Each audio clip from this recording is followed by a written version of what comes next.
এবং আমরা লক্ষ্য করছি যে বাংলাদেশে এখন নানান ধরনের ভূরাজনৈতিক বাস্তবতায় নানান ধরনের ষড়যন্ত্র এবং তৎপরতা রয়েছে। সেক্ষেত্রে একটি অনির্বাচিত সরকারের হাতে কখনোই দেশের স্বাধীনতা সার্বভৌমত্ব নিরাপদ নয়। ছাত্র প্রতিনিধিদের পিছনে যারা গণ অভ্যুত্থানকে নেতৃত্ব দিল, যারা বাংলাদেশের এত কোটি মানুষকে মুক্ত করলো, একটা স্বৈরাচার মুক্ত বাংলাদেশ উপহার দিল, তাদের পিছনে ওরা বিরুদ্ধচারণ কইরা কোন ধরনের রাজনীতি বাংলাদেশের মধ্যে প্রতিষ্ঠিত করতে চাচ্ছ, তাদের বিরুদ্ধে বিরুদ্ধচারণ কইরা তোরা কোন ধরনের নিজেদেরকে দেশপ্রেমিক হিসেবে প্রতিষ্ঠিত করার জন্য মার্কেটের মধ্যে বয়ান প্রতিষ্ঠিত করতে চাচ্ছ। আমি ব্যক্তিগতভাবে এর কোনো ক্লু আমি পাচ্ছি না। ওদেরকে ভিলেন বানায়া তোরা যদি ভাবোস যে কোনোভাবে তোরা নিজেদেরকে দেশপ্রেমিক বানায় ফেলবি, I would say that's a wrong strategy, that's a wrong political movement from this নব্য জাতীয় পার্টি, রাইট? সো যারা রাষ্ট্রের জনগণ আছেন, সচেতন নাগরিক আছেন, এই ধরনের নব্য যেই জাতীয় পার্টি বাংলাদেশের মধ্যে উদীয়মান হচ্ছে, হাঁটি হাঁটি পা পা করে ওরা যে ওদের স্থান আপনার তৈরি করে দিচ্ছে। একজন এরশাদ বা জাতীয় পার্টি যদি না থাকতো, শেখ হাসিনা কিন্তু কোনোভাবেই স্বৈরাচার হয়ে উঠতে পারতো না। এই যে কতগুলি নির্বাচন 2014 থেকে নিয়ে 18 থেকে নিয়ে 24-এর ডামি ইলেকশন, আমি তুমি সকলের সমন্বয়ে যে একটা ডামি ইলেকশন করলো, এই যে বৈধতা দেওয়া, হ্যাঁ, ভারত থেকে আপনার টোপ দেওয়া এবং ওই টোপ গিলে যে আপনার শেখ হাসিনাকে বৈধতা দেওয়া, এইটাও কিন্তু সম্ভব হতো না যদি আমাদের পলিটিক্সের মধ্যে একজন জাতীয় পার্টি এবং একজন এরশাদ যদি না থাকতো, রাইট? এবং সেই এরশাদ কিন্তু বর্তমানে আমাদের রাজনীতির মধ্যে তৈরি হয়ে যাচ্ছে, আমাদের টাকা এবং আমাদের চোখের সামনে। সো বি কেয়ারফুল, এবং সকলে এই বিষয়ে আমরা আশা করি সচেতন থাকবো।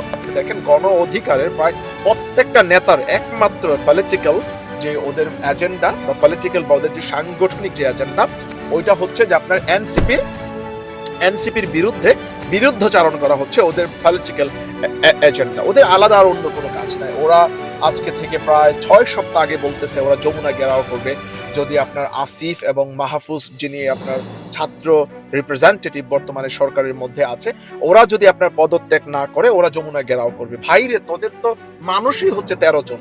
এই 13 জন দলবল নিয়ে, হ্যাঁ, তুই তো তোরেই পাহারা দিতে পারবি না। তুই কিভাবে রাষ্ট্রের সরকারের যমুনা ভবন তুই ঘেরাও করে ফেলস? একটা কথা বলার আগে মানুষ তার হেডম কতটুকু, ওইটা অ্যাটলিস্ট মানুষ একটা ভেরিফাই করে, জাস্টিফাই করে যে আমার ক্যাপাসিটি বা ক্যাপাবিলিটি কতটুকু আছে, যে আমি যে যমুনা ঘেরাও করে ফেলবো। আজকে থেকে 6 সপ্তাহ আগে যে আমি বয়ান দিই যে আসিফ এবং মাহফুজরা যদি পদত্যাগ না করে আমরা যমুনা ঘেরাও করে ফেলবো।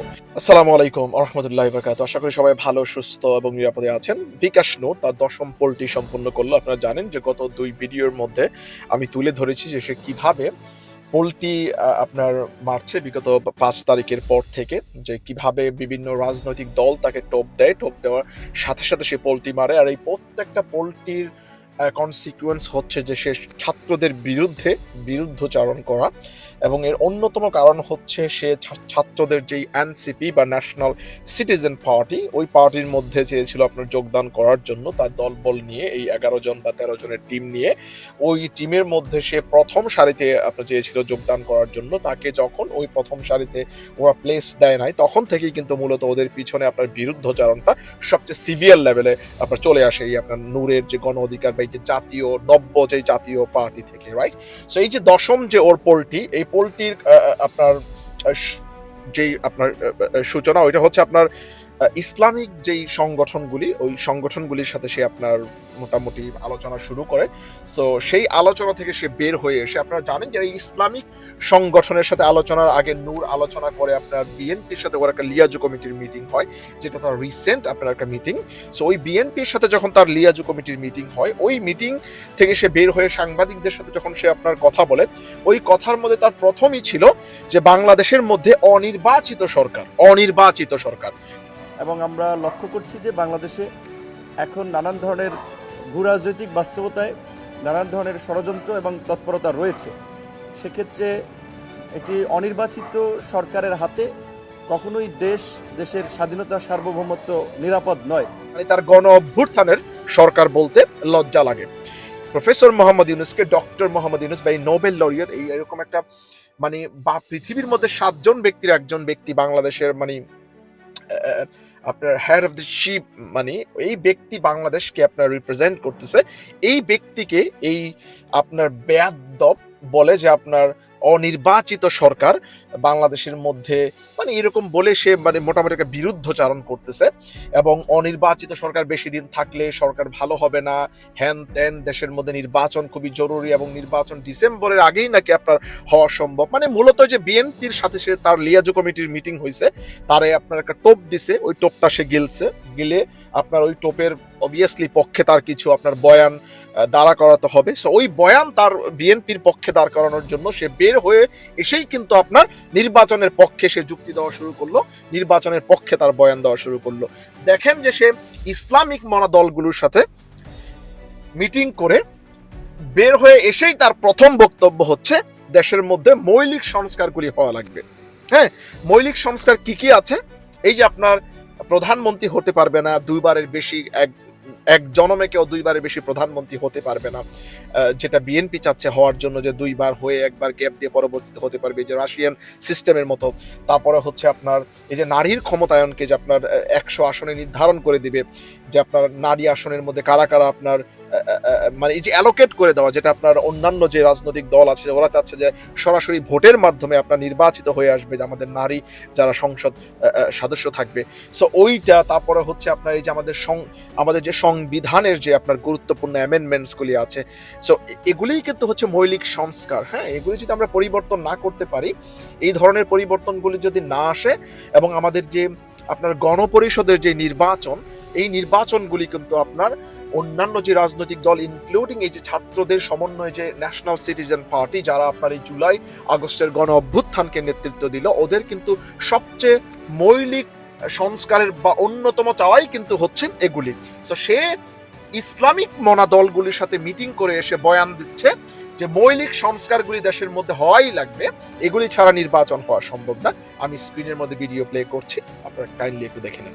আপনারা জানেন যে এই জুলাইয়ে ছাত্র জনতার একটি সফল গণ অভ্যুত্থানের মধ্যে দিয়ে আমরা দীর্ঘ 16 বছরের ফ্যাসিবাদ হটিয়েছি। যেই ফ্যাসিবাদের আমলে এই দেশের সাধারণ মানুষ, আলেম ওলামা সকলেই নির্যাতিত, নিষ্পেষিত, নিগৃহীত হয়েছে এবং বাংলাদেশ কার্যত প্রতিবেশী দেশের একটি করদ রাজ্যে পরিণত হয়েছিল।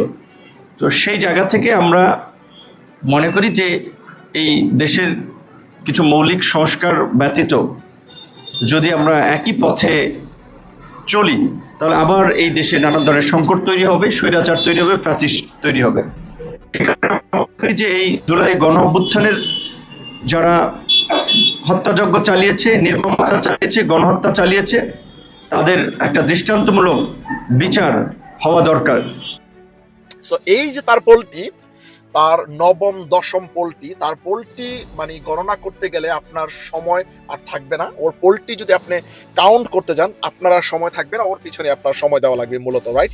সো এই ধরনের পোলটি বাজে যে নব্য এরশাদ আমাদের সামনে চলে আসলো, এই যে সে আপনার 2018 সাল থেকে নিয়ে বিভিন্নভাবে যে সে অভিনয় করে আপনার ডাকসুর ভিপি হলো, ভিপি থেকে শুরু করে সে প্রথম যায় শেখ হাসিনার পায়ে ধরে আপনার সে সালাম করে আসলো, শেখ হাসিনাকে সে আম্মা বানায় আসলো, আম্মার মতো তার মনে হয়। এই যে হ্যান ত্যান ভংচং সে বুঝায় মানুষে, ভারতের বিরুদ্ধে বক্তব্য দিয়ে মানুষের কাছ থেকে আপনার সিম্পেথি গেইন করে, এটাকে টোটালি ক্যাশ করে প্রবাসীদের কাছ থেকে যে বিকাশ টোকায়, এই যে বিকাশ, আপনার বিকাশের যে আপনার রাজনীতি সর্বপ্রথম কিন্তু মার্কেটের মধ্যে এই যে আপনার নব্য এরশাদরা প্রথম কিন্তু আপনার মানে প্রডিউস করছে আমাদের এই পলিটিক্যাল ল্যান্ডস্কেপের মধ্যে এই নব্য এরশাদরা।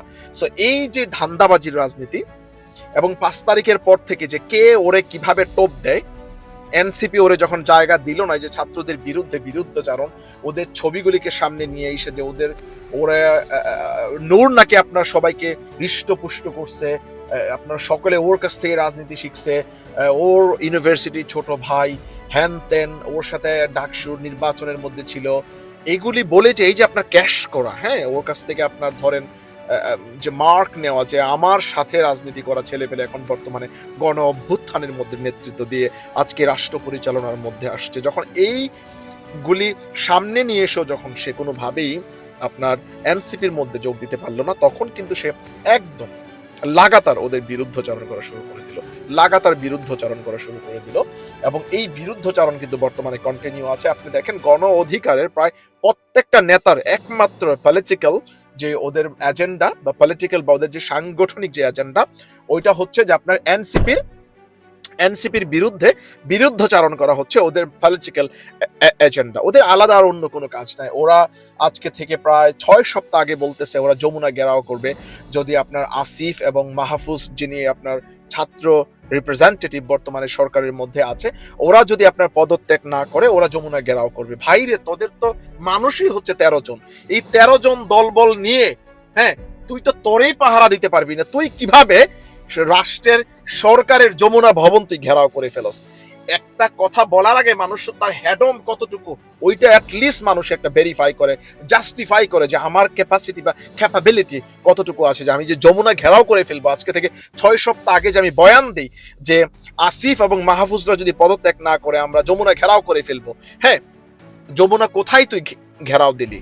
হ্যাঁ, এবং এই যে ছাত্ররা কে কোন জায়গার মধ্যে যাচ্ছে, কোথায় কি করতেছে, এই যে গতকালকে রাশেদ যে আপনার তার এলাকার মধ্যে শোডাউন দিয়ে আসলো, গাড়ি টাড়ি নিয়ে, হুন্ডা টুন্ডা নিয়ে আপনার মাছির মতো পোলাপাইন ওর পিছনে ঘুরতেছে। এই ধরনের টাকার উৎস কোত্থেকে আসতেছে তোদের?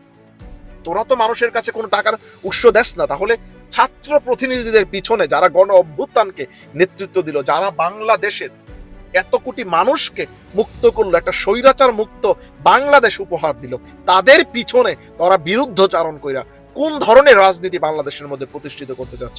তাদের বিরুদ্ধে বিরুদ্ধচারণ কইরা তোরা কোন ধরনের নিজেদেরকে দেশপ্রেমিক হিসেবে প্রতিষ্ঠিত করার জন্য মার্কেটের মধ্যে বয়ান প্রতিষ্ঠিত করতে চাচ্ছ? আমি ব্যক্তিগতভাবে এর কোনো ক্লু আমি পাচ্ছি না। ওদেরকে ভিলেন বানায়া তোরা যদি ভাবোস যে কোনোভাবে তোরা নিজেদেরকে দেশপ্রেমিক বানায় ফেলবি, I would say that's a wrong strategy, that's a wrong political movement from this নব্য জাতীয় পার্টি, রাইট? সো যারা রাষ্ট্রের জনগণ আছেন, সচেতন নাগরিক আছেন, এই ধরনের নব্য যেই জাতীয় পার্টি বাংলাদেশের মধ্যে উদীয়মান হচ্ছে, হাঁটি হাঁটি পা পা করে ওরা যে ওদের স্থান আপনার তৈরি করে নিচ্ছে।